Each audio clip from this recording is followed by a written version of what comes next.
Hey, I'm Dave Hildebrand here at Riverside Park in Hartford, Connecticut, the home of the 2017 Cyclo-cross Nationals, and now the home of the 2022 Cyclo-cross Nationals as well.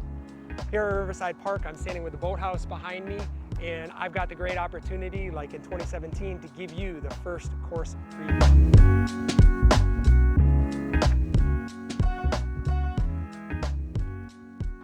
This is the start. This is where it all happens. This is similar to what we had in 2017, so you can expect the same start and the same finish.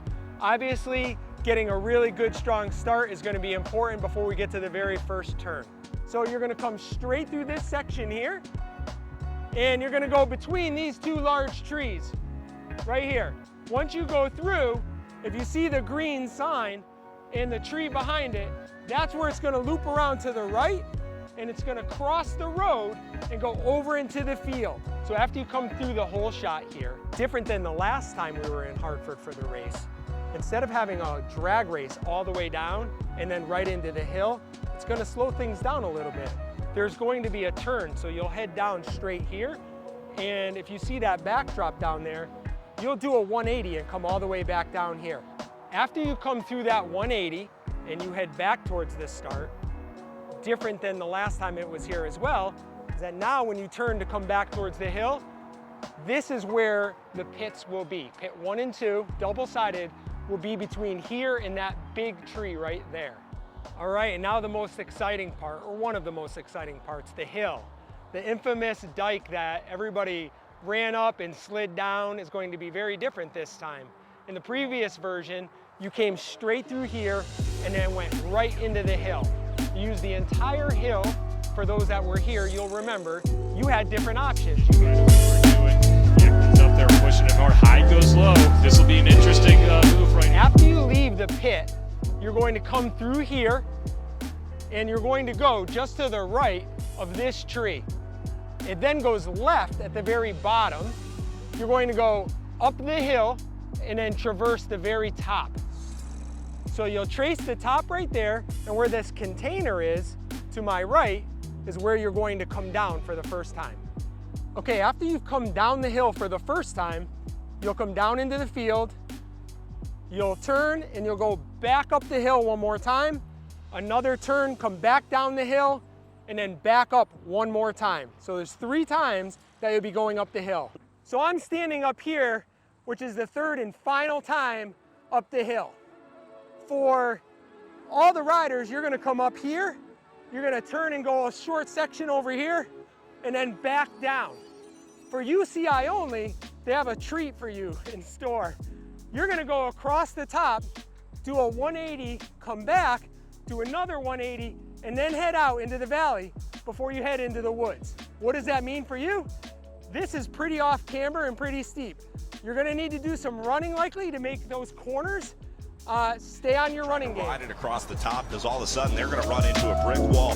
Look at this mud. After we enter the woods from the field, we traverse through, pop back out into the field briefly, and then we're gonna come back into this section. This goes straight down towards the water and then takes a right-hand turn where something really special is gonna be waiting for us. I'm standing here where right now you can't tell, but this is going to be an amazing area. We're bringing in truckloads of sand to create that 40-meter sand pit to run through. You'll come through here, rip through that 40 meters of sand, and then take a right and head back out towards the pit. While you're here, this is going to be a great spectator spot though. We're going to have a little bit of a party set up back here that's special for everybody to come and watch the racers as they rip through this really unique section. Although I'm holding a pair of oars, I have absolutely no idea how to use them. I'm gonna stick with bikes. But the reason I'm holding them is to show you what we're going to do next, which is come through the boathouse. The race is gonna go straight through here to the other side before it heads through the parking lot.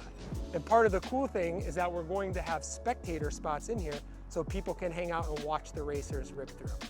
Once we do come out of the boathouse, we're gonna come up here next to the sidewalk, and we're going to head over here towards the river, and then it's going to follow the path along the river a little ways. After we come across the river, if you follow me over here, we're gonna go up towards this gazebo. And up near the gazebo, there's going to be a couple of twists and turns, which is off camber, which depending on the weather, can make that a tricky section. After you've gone around the gazebo and you head back out towards the woods and then loop around, in order to cross the path, you're going to come over a flyover. Once you come over the flyover, there's a few turns within the trees here. Many of them are off camber and it'll test your bike handling skills. After you come through that, just like in the last edition, you'll come up here around this unique feature. It takes this whole hill, and the cool part about this is that it's both rideable and fast running it. You'll have to make a decision which will be faster on race day. Since this is the last feature in the race, this is going to be really important. It's technically difficult, might be faster to run it, might be faster to ride it, but if you're in a small group, this is where you're going to want to pay attention to, because right after this, you head off to the finish. So with the last feature, this is something to pay attention to. We're really excited about USA Cycling Cyclo-cross National Championships coming back to Hartford, coming back to Riverside Park. Thrilled to partner in 2017 to help bring this event to life, and it was really an epic week. We're excited about helping produce another great week for USA Cycling and the Cyclo-cross National Championships. Course is awesome. Like every person that we talked to last time said it is epic. It was the most epic cyclocross nationals that they've been to. So we're just excited to get back, show people that we're putting together another great course and that they're going to have a great time here.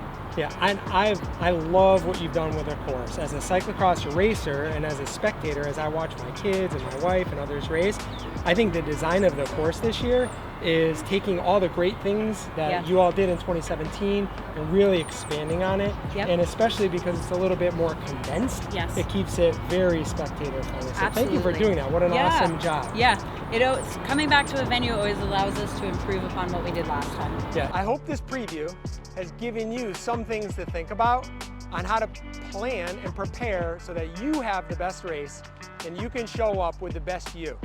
Think about all the different sections that we've covered. I don't know about you, but I'm really excited to get back out here and to actually race this course. I want to also extend a special thank you to Al Donahue, to Paul Boudreau, and to Curtis White. These are three gentlemen that I contacted early on in the process to help come down and think through some of the operational aspects, some of the course aspects, and some of the location aspects of the race to help the Riverfront team think through how the New England cycling community would think about a race. So thank you all for coming down and being a part of helping us put this together. I better see all of you at Nationals this year in Hartford, Connecticut. Let's go take a look over here. Let's look, Chris. Look at how amazing that is, huh? Fall in New England.